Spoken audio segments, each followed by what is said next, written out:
প্রিয় শিক্ষার্থীবৃন্দ, Narayanganj high school and কলেজের অনলাইন ক্লাসে শুভেচ্ছা। আশা করি তোমরা সবাই ভালো আছো। আমাদের আজকের বিষয় দশম শ্রেণীর বাংলাদেশের ইতিহাস ও বিশ্ব সভ্যতা, অধ্যায় 13, সত্তরের নির্বাচন এবং মুক্তিযুদ্ধ। এই অধ্যায়ে আজ আমরা যে অংশটুকু পড়ব এটা হচ্ছে বাংলাদেশ সরকার। তাহলে আমরা বুঝতে পারলাম যে আজকে আমাদের পাঠের বিষয় বাংলাদেশ সরকার। এর আগের ক্লাসে আমি তোমাদের সাথে এই বিষয়ে কথা বলেছিলাম। যাও, আজ আমি হালকা একটু পটভূমি আলোচনা করব। এখানে আমরা জানি বঙ্গবন্ধু শেখ মুজিবুর রহমান 1970 সালের নির্বাচনে ওনার নেতৃত্বে আওয়ামী লীগ নিরঙ্কুশ সংখ্যাগরিষ্ঠতা লাভ করেছিল। কিন্তু পাকিস্তান সরকার আওয়ামী লীগের হাতে ক্ষমতা দেয় না, তারা নানা রকম ছল চাতুরি শুরু করে। এই পরিপ্রেক্ষিতে বঙ্গবন্ধু শেখ মুজিবুর রহমান 7 মার্চের ভাষণ দিয়েছিলেন। এই ভাষণে তিনি বাংলাদেশের মুক্তিযুদ্ধ ডাক দিয়েছিলেন, তবে তিনি সরাসরি দেননি, আনুষ্ঠানিকভাবে এটা ঘোষণা করেননি। তিনি সবাইকে তৈরি হয়ে থাকার কথা বলেছিলেন। এরপর আমরা জানি সেই অপারেশন সার্চলাইট বা কালো রাত, এটা শুরু হয়েছিল 1971 সালের 25 মার্চ, এবং এই ঘটনার পরিপ্রেক্ষিতে 26শে মার্চ প্রথম প্রহারে বঙ্গবন্ধু শেখ মুজিবুর রহমান বাংলাদেশের স্বাধীনতা ঘোষণা করেছে। আমরা এটা জানি। তাহলে এরপর থেকে আমরা শুরু করি। বঙ্গবন্ধু শেখ মুজিবুর রহমান অপারেশন সার্চলাইট চলাকালীন অবস্থায়, অর্থাৎ 1971-এর 25 মার্চ রাতে স্বাধীনতা ঘোষণা করেছিলেন। তবে এই সময়টা ছিল 1971-এর 26শে মার্চ প্রথম প্রহর, অর্থাৎ রাত 12টার পরে। এভাবে বঙ্গবন্ধু বাংলাদেশের স্বাধীনতা ঘোষণা করেছিলেন।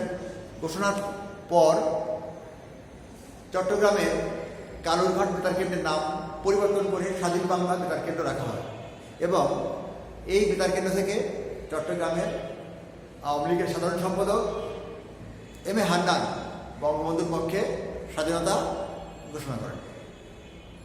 শুরু হলো আমাদের মুক্তিযুদ্ধ। দীর্ঘ 9 মাস এই মুক্তিযুদ্ধ চলে এবং শেষ পর্যন্ত আমরা বিজয়ী হয়েছিলাম। যা হোক শিক্ষার্থীবৃন্দ, এখন আমরা এই মুক্তিযুদ্ধ চলাকালীন সময়ে আমাদের দেশকে কীভাবে চালনা করা যাবে, তার প্রশাসনিক কাঠামো কেমন হবে, দেশের মুক্তিযুদ্ধ কীভাবে পরিচালনা করতে হবে ইত্যাদি দেশকে সুন্দরভাবে পরিচালনা করার জন্য একটা সরকার গঠন করা হয়েছিল। এই সরকারের নাম মুজিবনগর সরকার।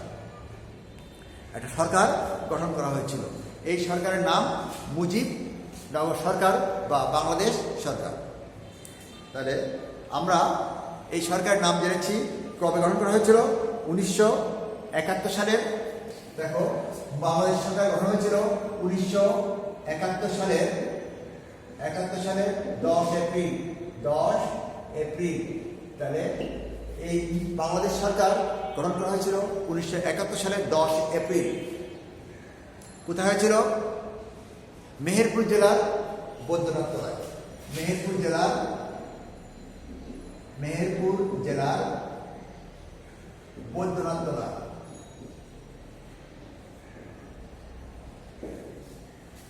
তাহলে আমরা জানলাম যে বাংলাদেশ সরকার অর্থাৎ মুজিবনগর সরকার গঠন হয়েছিল 1971 সালের 10 এপ্রিল মেহেরপুর জেলার বৈদ্যনাথ তলায়।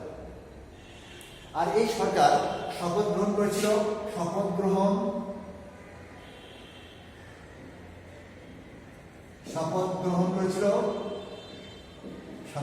এপ্রিল। তাহলে আমরা বাংলাদেশ সরকারের গঠনটা দেখলাম। এবার এই বাংলাদেশ সরকার অর্থাৎ মুজিবনগর সরকারের কে কোন দায়িত্ব ছিল আমরা একটু জেনে নিই। এই মুজিবনগর সরকার বা বাংলাদেশ সরকারের যারা দায়িত্বপ্রাপ্ত ছিলেন তার মধ্যে রাষ্ট্রপতি ছিল কে? রাষ্ট্রপতি ছিলেন বঙ্গবন্ধু শেখ মুজিবুর রহমান।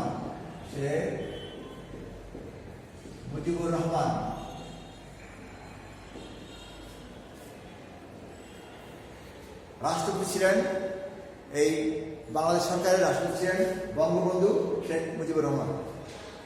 উপরাষ্ট্রপতি ছিলেন কে? উপরাষ্ট্রপতি ছিলেন সৈয়দ নজরুল ইসলাম।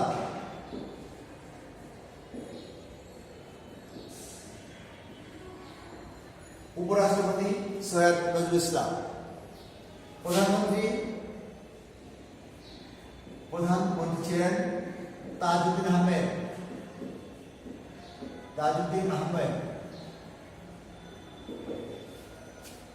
প্রধানমন্ত্রী ছিলেন তাজউদ্দিন আহমেদ। অর্থমন্ত্রী এম মনসুর আলী।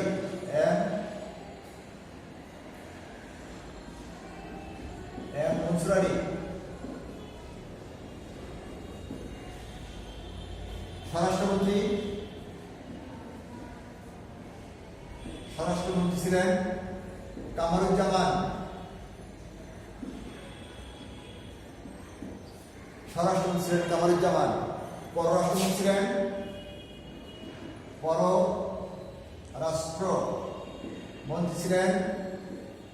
পররাষ্ট্রমন্ত্রী ছিলেন খন্দকার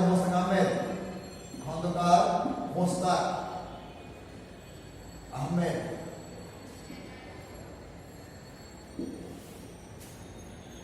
পররাষ্ট্রমন্ত্রী ছিলেন খন্দকার মোস্তাক আহমেদ। তারপর দেখব সেনাপ্রধান M A G Osmani. Chief of staff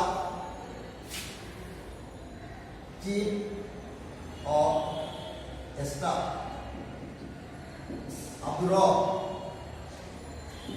রব এবং সহকারী বা ডেপুটি চিফ অফ স্টাফ হচ্ছে এই খন্দকার।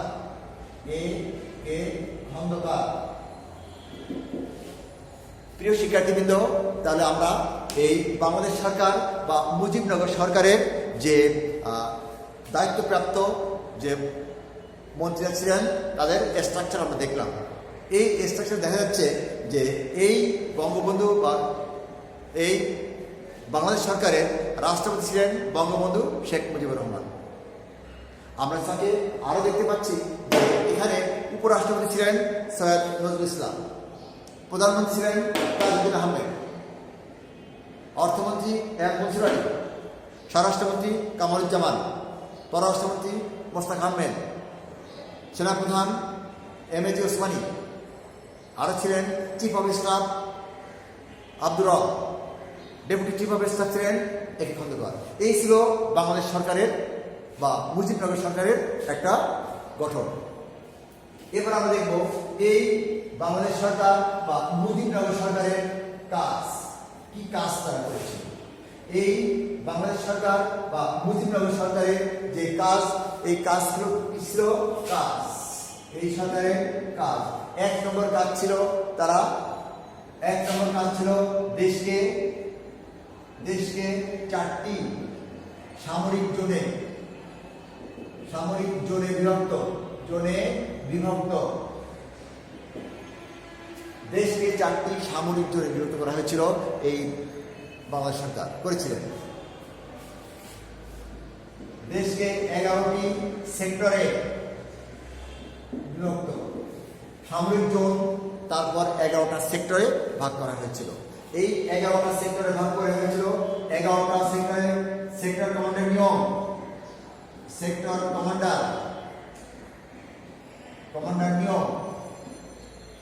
এই প্রত্যেক সেক্টরে একজন করে সেক্টর কমান্ডারকে নিয়োগ দেওয়া হয়েছিল।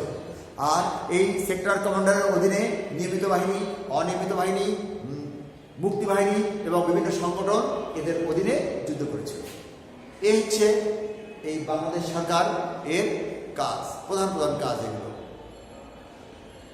এরপর আমরা দেখব এই বাংলাদেশ সরকার যে কাজগুলো তারা এই করলো, এরপর আমরা দেখি দেশের অবস্থা, সামগ্রিক অবস্থা কি হয়ে দাঁড়িয়েছিল। এরপর অবরুদ্ধ বাংলাদেশ, এরপর দেখব অবরুদ্ধ বাংলাদেশ, অবরুদ্ধ অবরুদ্ধ বাংলাদেশ।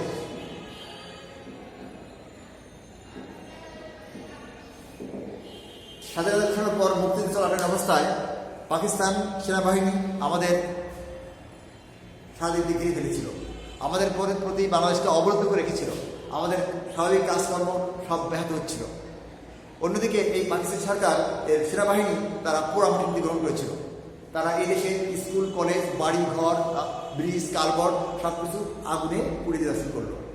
বিশেষ করে ওই সময় যারা হিন্দু ধর্মাবলম্বী ছিলেন তাদের উপরে অত্যাচারের মাত্রা একটু বেশি ছিল। এভাবে এই পোড়ামাটি নীতির কারণে আমাদের বাংলাদেশ সম্পূর্ণভাবে অবরুদ্ধ হয়ে পড়েছিল। তাহলে আমরা ওই সময়ের অবস্থাটা একটু জানতে পারলাম। এরপর আমরা দেখব কি অবস্থা স্বাধীনতার বিরুদ্ধে অবতৎপরতা। অবরুদ্ধ বাংলাদেশের স্বাধীনতার বিরুদ্ধে স্বাধীনতা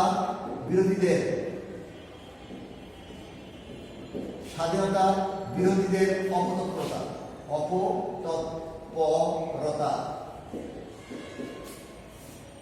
স্বাধীনতা বিরোধীদের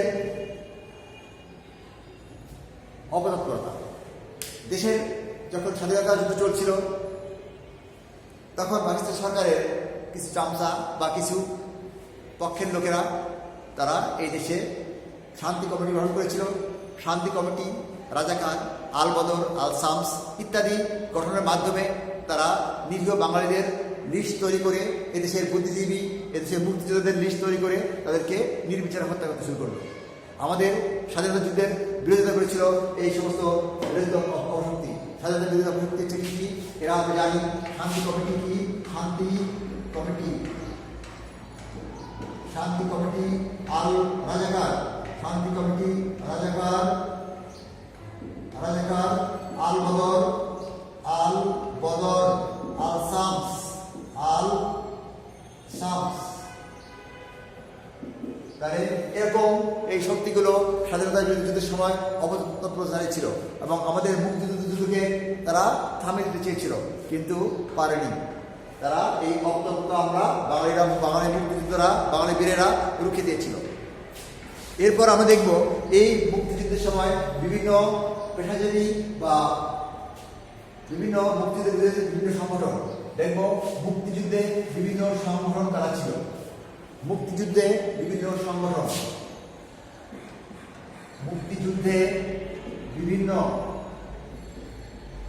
বিভিন্ন সংগঠন, মুক্তিযুদ্ধে বিভিন্ন সংগঠন। এই মুক্তিযুদ্ধের সময় বিভিন্ন সংগঠনের লোক অংশগ্রহণ করেছিল। কামার, কুমার, জেলে, তাঁতি, কামার, কুমার সবাই, শিক্ষক, তারপর ডাক্তার, ইঞ্জিনিয়ার, প্রত্যেক পেশার লোকেরা এই মুক্তিযুদ্ধে অংশগ্রহণ করেছিল, কেউ প্রত্যক্ষভাবে, কেউ পরোক্ষভাবে। এরকম প্রথম দিকে দেখব আমরা ছাত্রছাত্রী মুক্তিযুদ্ধে ছাত্রছাত্রীরা প্রত্যক্ষভাবে অংশগ্রহণ করেছিল। এই সময় বিশ্ববিদ্যালয়, হাই স্কুল, কলেজ যারা পড়াশোনা করতো তারা প্রত্যক্ষভাবে এই মুক্তিযুদ্ধে সাহায্য করেছে। তারা নিজেরাও অনেক ক্ষেত্রে অংশগ্রহণ করেছিল এবং ছাত্রদের অবদান অস্বীকার করার কোনো উপায় নেই। 2 নম্বর, কৃষক কৃষিকাজ করে কিন্তু নিজের জীবন ত্যাগ করে সেও তার অবস্থান থেকে সে যতটুকু সামর্থ্য ছিল সেই সামর্থ্য অনুযায়ী মুক্তিযুদ্ধের পক্ষে মুক্তিযুদ্ধে অংশগ্রহণ করেছিল। নারী, মুক্তিযুদ্ধের সময় নারী সৈনিকরাও অংশগ্রহণ করেছিল। মুক্তিযুদ্ধের সময় যারা বিভিন্ন স্কুল, কলেজ, বিশ্ববিদ্যালয় পড়তো যে সমস্ত নারীরা, তারা অংশগ্রহণ করেছিল। গৃহবধূরাও তারা মুক্তিযুদ্ধে প্রত্যক্ষ পরোক্ষভাবে অংশগ্রহণ করেছিল। তারা যার যেমন সামর্থ্য ছিল সে সেভাবে মুক্তিযুদ্ধে সাহায্য করেছে। কেউ তাদের যারা আহত মুক্তিযোদ্ধাদের সেবা করেছে, তাদের ভাত রান্না করে দিয়েছে এবং তাদের পাশে সারাক্ষণ থেকে দেশের স্বাধীনতা যুদ্ধের অনুপ্রেরণা জাগিয়েছে এই নারী। সুতরাং এই নারীদের অবদান মুক্তিযুদ্ধের সময় কম ছিল না। গণমাধ্যম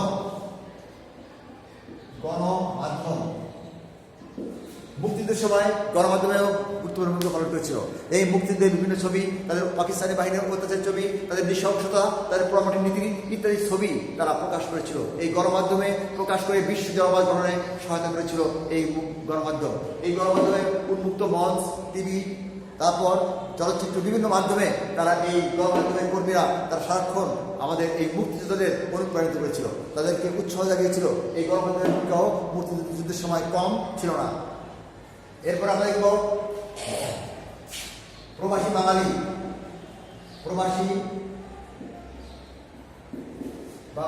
মুক্তিযুদ্ধের সময় প্রবাসী বাঙালিরাও তার অবস্থান থেকে গুরুত্বপূর্ণ ভূমিকা পালন করেছে। তারা যখন বিদেশে অবস্থান করত তখন বাংলাদেশের যে অবস্থা ছিল, যে করুণ অবস্থা, পাকিস্তানের যে শাসন, শোষণ এবং অত্যাচার, এগুলো তারা ওই দেশের সরকারকে বোঝানোর চেষ্টা করেছে। তারা ওই দেশ থেকে অর্থ সংগ্রহ করে এই দেশের মুক্তিযোদ্ধাদের সাহায্য করেছে। এভাবে এই প্রবাসী বাঙালিরা গুরুত্বপূর্ণ ভূমিকা পালন করেছে আমাদের এই মুক্তিযুদ্ধের সময়। শিল্পী, সাহিত্যিক এবং বুদ্ধিজীবী, শিল্পী, সাহিত্যিক এবং বুদ্ধিজীবী এবং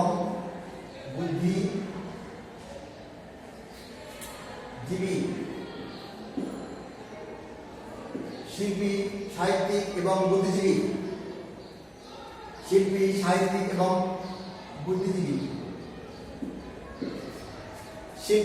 এবং বুদ্ধিজীবীরাও আমাদের এই মুক্তিযুদ্ধের সময় গুরুত্বপূর্ণ ভূমিকা পালন করেছে। শিল্পীরা তারা বিভিন্ন গান, সঙ্গীত পরিবেশন করে মুক্তিযুদ্ধের উৎসাহ জাগিয়েছে। সাহিত্য রচনার মাধ্যমে কবিতা, গান, গল্প, নাটক, উপন্যাস ইত্যাদির মাধ্যমে বিভিন্ন প্রচার করে তারা মুক্তিযুদ্ধের সহযোগিতা করেছে। এদেশের মানুষকে তারা অনুপ্রাণিত করেছে, মুক্তিযুদ্ধের পক্ষে তারা গুরুত্বপূর্ণ ভূমিকা পালন করেছে। এছাড়া বুদ্ধিজীবী যারা ডাক্তার, চিকিৎসক, উকিল, ব্যারিস্টার, তারাও শিক্ষক, তারাও কিন্তু মুক্তিযুদ্ধের পক্ষে কাজ করেছে। যে যার অবস্থানে থেকে তাদের ওই অবস্থায় তারা যা যা কিছু ছিল এগুলো নিয়েই এই মুক্তিযুদ্ধের পক্ষে কাজ করেছে। তাহলে এভাবে আমাদের এই মুক্তিযুদ্ধ সংগঠিত হয়েছিল এবং শেষ পর্যন্ত আমরা এই মুক্তিযুদ্ধে জয়লাভ করেছি। দীর্ঘ 9 মাস যুদ্ধ চলেছিল। এই 9 মাসে অনেক ত্যাগ, তিতিক্ষা এবং অনেক আত্মত্যাগের মাধ্যমে আমরা এই প্রিয় বাংলাদেশকে স্বাধীন করতে পেরেছি, অর্থাৎ একটা নতুন সূর্যকে ছিনিয়ে আনতে পেরেছি। অর্থাৎ এই দিন ছিল 1971 সালের 16 ডিসেম্বর। এই দিন পাকিস্তানি বাহিনী আত্মসমর্পণ করে এবং পৃথিবীর ইতিহাসে বাংলাদেশ নামক একটা নতুন রাষ্ট্রের জন্ম হয়েছিল।